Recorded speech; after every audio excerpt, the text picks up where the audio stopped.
Hello from the Music Interview Corner. Today with God Is an Astronaut, with Niels and Torsten. Please, nice to be here. Thanks for the interview.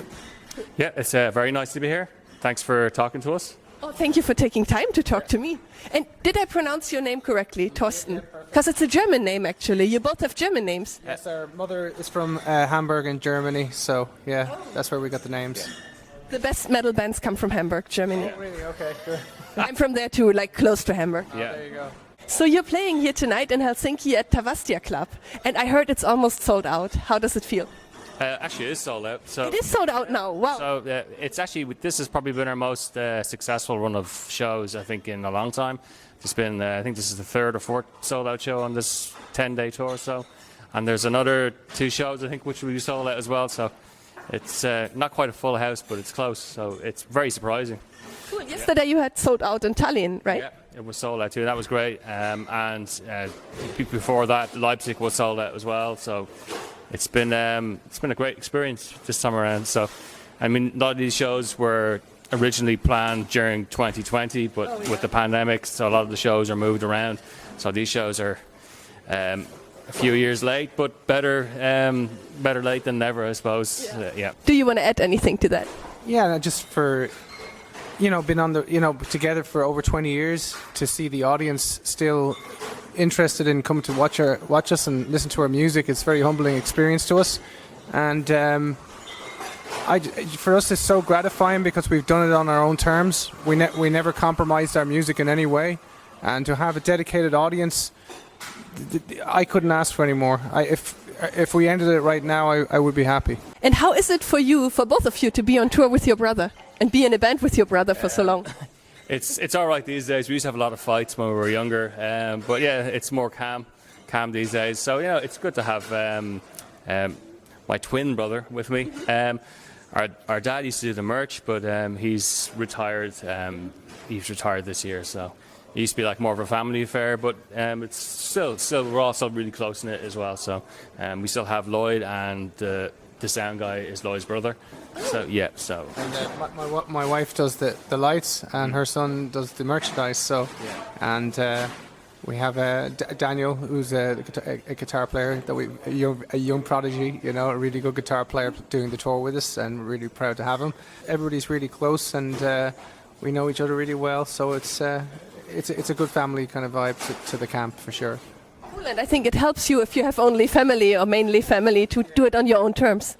For sure. I mean, in the past we might have gotten a few mercenaries in there, trying to, bring more and heavy equipment and stuff like that. But I think this tour has been ran the way Niels and I had planned it, and we're happy, really happy with the way it's turned out. And last year you published your 11th album, Somnia. Well, Somnia was more of a ambient compilation. We had done a lot of ambient stuff through the years, so we just took a selection of ambient songs from past albums and we remastered them. I think we've done 1 or 2 extended parts on them, but it's not really essentially a new album. It's just more to show that we had an ambient side, and we just wanted to make a record you could go to sleep to. That was the goal of Somnia. Yeah. I don't feel it's our 11th album. I feel it's really just a different variation of what we have released in the past. I see it just as a compilation and a nice addition to the different records that we've put out. But I think the 11th album, I don't feel it's that. I feel the 11th album will be out next year. Okay. Yeah. It's very relaxing. I love to meditate. I feel it's amazing as meditation music. Yeah, that was the whole intention of it. It's just completely, very lightly mastered, more like classical music the way we mastered it. And the idea really was just so you could chill out to it and dream to it, because there was always that side to God Is an Astronaut, but I just wanted people to be able to hear that as an album rather than kind of going through the different albums to find all these pieces of music. And I think it was nice, refreshing. I think some audiences, may not have heard some of those songs, so I think it puts a nice light on that, on the ambient side of it. And in general, your music is very unique. I feel you're officially often labeled as a rock band, but your music incorporates so many different music styles and elements from different music genres. How would you describe your music yourself, if you have to, or if you even can? Yeah, it's a hard one, all right. I suppose we have so many diverse influences. When we were younger, we used to listen to a lot of thrash metal. even a lot of heavy stuff. And then I think in the 90s we were more into electronic music, like Chemical Brothers, Prodigy. It's a fusion of kind of heavy guitar music and electronics that makes God Is an Astronaut what it is. I think that's really essentially what it is. You know, it's like an electronic rock hybrid kind of band. Yeah, I would agree with that. I think our influences, you know, they range from, you know, anything from experimental rock to 70s rock to all the way to shoegaze to, as Niels said, you know, electronic music, techno music, trip hop music, and it's. I think stylistically that probably kind of describes what we do, but I would say musically, the music is about our own experiences and what we feel is representing us as people, and I think that's where the most of the uniqueness comes from. Obviously, we do our best to experiment and keep each album sounding slightly different than the last one, but what makes it unique, I think, is the fact that we're writing about us. It's about our own experiences in life, and there's been plenty of ups and downs, and it's captured in our records. Essentially like a sonic photograph of what we are as people at the time. So we try to put that into the music, and hopefully that comes across and makes it unique, as you were saying. So we try our best. Yeah, it feels that your music is very personal. Yeah. What would you say is the most personal song that you ever made? If it's possible to answer that, maybe multiple. I think there's two or three. Epitaph, probably, because it was about our 7-year-old cousin who was his life was tragically taken, and the whole album. But that song specifically is about our experiences on the day of the funeral, and it was. I don't think there would be a day as bad as that. That whole experience leading up to the funeral and the funeral was horrendous. Other songs, for Fragile is about our own difficulties in life, and there's some bittersweet ones like Forever Lost, which was about a happy day, but where our grandparents and everybody was alive, and it was a summer day, and you knew that was probably the last time it was going to happen, and I was right. My grandfather passed away soon after it, and it was, as I said, it's still beautiful in a way, but very sad in another way. So there's a few things like that. Apart from that, Beyond the Dying Light was about my grandmother who lost faith in God on her deathbed, which is very tragic for a person like that. And I felt her panic, and when she said, "My life feels like it was only 5 minutes long," I felt so bad, and I had to write something for my grandmother. And so they're just off the top of my head, but there's so many different songs, about many different things. Anything to add? Not really, no. He kind of summed up most of the stuff, yeah. So, a lot of the songs are would be personal. They would kind of bring back memories of what we were as people at the time. So it's kind of like each time we would play a song, I remember what happened when we wrote this, and so it kind of like a flashback. Yeah, like kind of like stuff like not as as dark as those. Like Point Pleasant was about the time myself and Niels were staying up at 3 a.m. Watching the Mothman prophecies or something like that, and we had to write something about the eeriness that we got off the film. So some things are like that. Fin and Solace, it was influenced by Melancholia and different things that we would see and watch. There's always a story behind one or two things. It's so vast at this point with over, it was nearly 100 songs. It's kind of, but I can remember each time period, and I really feel each album, for better or for worse, captured our feelings at the time. I think it's amazing that you put all these things into music. Yeah. Is it like therapy sometimes, a little bit? I think so. I think it is. I think it's a cathartic experience for us to write music. It's the only reason to write music, I think, for me and for Niels. It's like, of course, you like to write stuff just to kind of get the crowd jumping or something like that, but it never sticks for us. It has to be more to it than that. It has to be something that has substance that goes beyond just live shows. And music, to me, I always judge it this way, that when I'm on my deathbed and I listen to this stuff, will it resonate with me? I kind of try to think of things that way. And I'm proud of what we've done. It's as I said, it's honest, it's us, it's about who we are as people. And hopefully people out there, continue to like what we do, and that's all we can ask for. Yeah, it seems that a lot of people in Finland were very excited for you coming here tonight. Yeah, likewise. We're kind of like humbled that it's a sold-out show tonight, and we haven't seen, our fans in Finland for quite some time. So we're just like I think it's been nearly 6 years, I think, since we were here last. So, I mean, last Scandinavian tour we did, we maybe didn't do the numbers that we would have hoped as the promoters, but this time we just proved them all wrong, you know. So I'm sure we're going to be back to Finland much sooner this time around, you know, and Scandinavia as a whole, and you know, Estonia and all the other countries, you know, that we left off the list for quite some time. And what is the story behind your band name? Now it's getting funny. Yeah, well, it was we were watching Late night TV, a movie called Nightbreed. It's based on Clive Barker's book of the same title, and it's just one of the monsters said, "God is an astronaut, Oz is over the rainbow, and Midian is where monsters live." Well, it was too long of a title for a band, so we just took the first part, and that's kind of just stuck. So. You know, and of course we heard then Van Daniken had a book with the whole theory as well, but we got it off Clive Barker's movie, you know, who's obviously famous for Hellraiser. So, yeah, and I kind of like the name. Some people hate it, but I like it, and I think it represents represents what myself and Niels like and what Lloyd likes. So yeah, I'm still happy with the name. Yeah. I think it's a very unique name, and it's perfect for your unique music style. I think it kind of captures, in a weird way, what kind of music we play, which is completely uncompromising. It's like a sentence for a band name, you know, who gets away with stuff like that.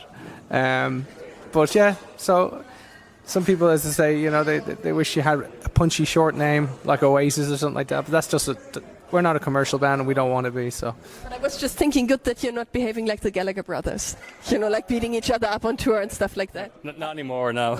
I do find them amusing, I must say, Oasis. But yeah, no, I don't really see music that way. To me, music is more of a. I don't like the myth. I don't believe in the myth, really. I think it's all bullshit. I just want to kind of live a simple life and just do the music. I'm not really into fame whatsoever, neither is Niels. We just do it just purely for musical reasons and artistic reasons. And don't get me wrong, it's important that we have an audience that kind of understands the connection, but we're not really into being famous. I hate that turns me off, being honest. So, but saying that, I am glad that an audience does want to come and see us and, you know, support us. That means a lot to us. Okay, we're not going to advertise this interview too much, that it won't bring you too much fame and make you feel uncomfortable. Well, hopefully not. Well, maybe send us a check in the post now. And a funny topic, that's my favorite question. Okay. What's the craziest thing you've ever done on tour? Oh, I'll pass it to him first. Oh God!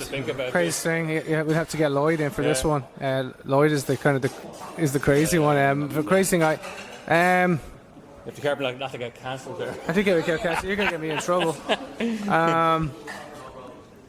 You know, sometimes my temper had gotten the best of me in the past, and I've done some stupid things. And Gallagher style stuff. Yeah, I'd say so. I think he would go up there. I won't mention what it is. It'll get me in trouble with today's culture. But it was a stupid move, and I apologise to the band that I did it to. Again, sorry. But we don't want to go into it, so that's it, yeah. Crazy things, I suppose. Some of the solo driving I've done. Even on this tour, I drove 13 hours after our last show in Gdansk. So, and then we done the show straight after with no sleep. There's those kind of stories. That's kind of like a safe story, but there are other stories we definitely can't get into. No. Yeah, we don't want you to get arrested, because it would also bring you too much press attention, I guess. Yeah, probably. So I think we'll leave some of that out for sure. Yeah. Times have changed, you know. You can see, like, you know, Metallica, for example, they're on like Stranger Things, and next thing you've got a whole TikTok generation trying to find reasons to cancel them. This is just different, you know. At the end of the day, I think we're good people, and you know, everybody makes mistakes in life, but we do our best to do the right thing and make up for things that we didn't do right in the past. But nothing too dark or anything like that now. It's all really childish stuff more than anything. Yeah. Good. And what are your plans for the future? So we're going to complete album number 11. We're kind of maybe 3/4 away with the writing. Just a couple more songs to do. So that should come out maybe sometime next year.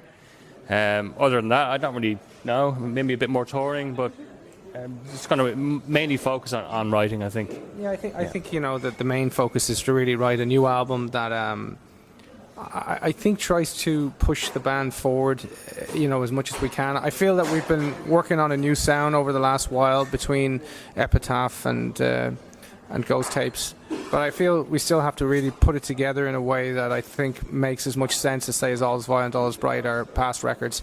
And I feel that we're on the cusp now of finally completing this sound, still capturing some of the stuff that we used to do, but I still think this is, I think we're looking at a bigger departure and moving, I think, more away from stylistic genres of post-rock or whatever you want to call it, and becoming more God Is an Astronaut than ever before. So I think that's the objective, and to write really good music, which takes time, because you can't just write because you have to write. Sometimes you've got to wait. So we have about 6 or 7 songs written, but I feel the story hasn't been fully told yet, so I think there's another 5 songs I think we need to write, and maybe condense it down after that. But I really feel there's another half that needs to be written, and I'll be doing that when we get back after this tour. And, you know, obviously we have 1 or 2 dates in the festivals in the summer, and there's the September tour.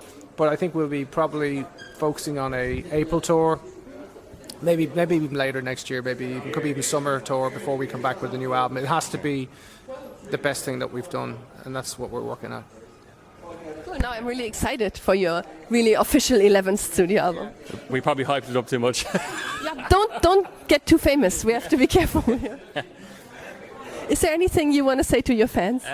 No, thanks. Just thanks for the support throughout the years. Like when we started, we never expected to get anywhere. We had no expectations. I've said this many times. Like the first album was released, it was kind of like a farewell. We said we finally said we just put out an album that we actually like, and if it doesn't get anywhere, at least we can say that we liked it. But then it kind of just grew from there, because I mean the band was started late. I mean we were already 27, 28 when the band was started, so it was kind of unusual. You know, most bands would have a much younger start, but we're kind of late. You're special, unique in every way. Yeah. Well, I don't know. I think, you know, for me, it's just again a big thank you to our fans that have stuck with us over the years. Fans from right at the beginning of our career, when we came out with the end of the beginning and All Is Violent, All Is Bright, those fans have stuck with us. And, you know, we're making new fans all the time, which is increasingly difficult, you know, because there's so much more music today on the internet and stuff like that. So to have the word still healthy and people talking about us and keeping us relevant, we thank you. We hope we won't let you guys down, and we'll keep trying to do our best to put out interesting music. And we hope to be, you know, still coming here over the next hopefully 8-9 years and see what happens before we get too old anyway, you know. So we still have a bit left in us, I think, you know. Thank you so much for the nice interview. No, thank you. Thank you for taking the time. Thank you. Yeah, and, goodbye from the Music Interview Corner.